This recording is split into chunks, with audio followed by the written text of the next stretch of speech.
Qaranglar qizlar, bu kurugli fasoncha oddiy, ko'p qiyin emas. Mana bu oddiy andozani o'sha klientni razmeriga moslab andozani chiqarib olasiz. Andoza bilan qilsangizlar qizlar, bittaga bitta chiqadi, hech qayerda xato bo'lmaydi. Ana endi mana o'ziga moslab andozani chizasiz. Ana endi qarang, bu fasonchaga 10 sm bo'yinni qilasiz. Bu yog'iga 9-10 qilasizda, endi kattaroq bo'lishi kerak. Bunaqasi esa 12 sm. Yelkasi esa misol uchun 20 bo'lsa, umumiy yelkasi 20 bo'lsa, bu yog'iga 10 ta qoladi yelkaga, bu yog'i 10 ta bo'yin bo'ladi.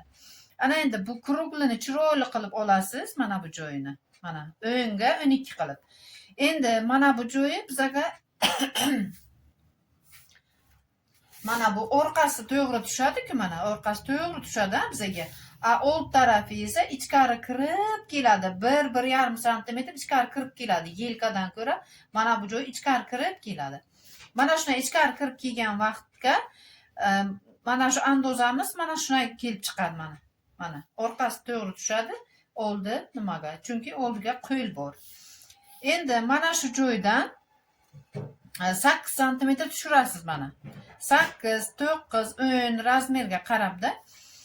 Keyin mana shu joyda 10 sm tushirib, shuni mana krugl qilib olasiz mana. Krugl qilib mana chiroyli bo'lib chiqdi. Men masshtabnik bilan qilganman. Siz katta andozaga o'sha metr bilan, o'sha ko'ylak tikadigan metr bilan qilasiz.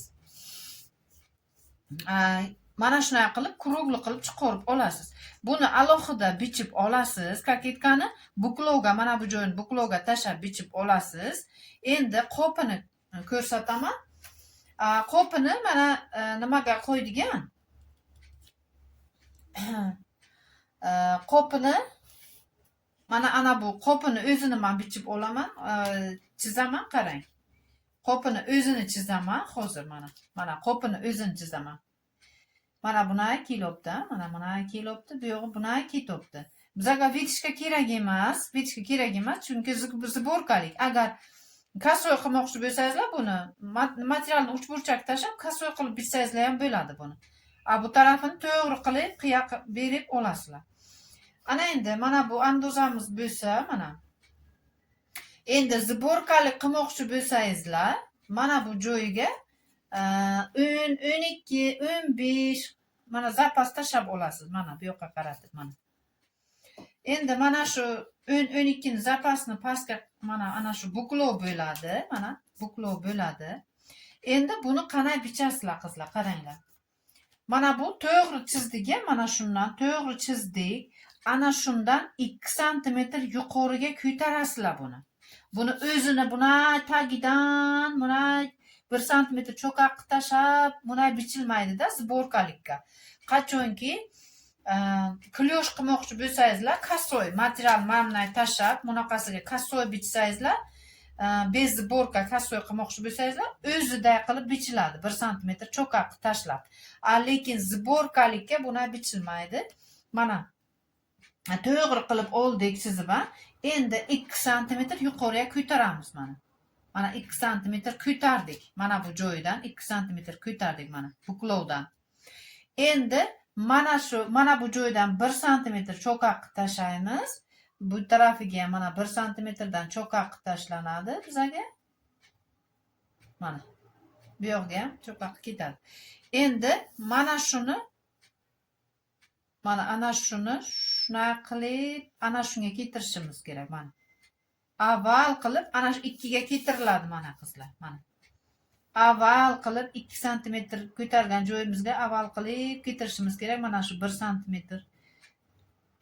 ko'targan joyimizni mana.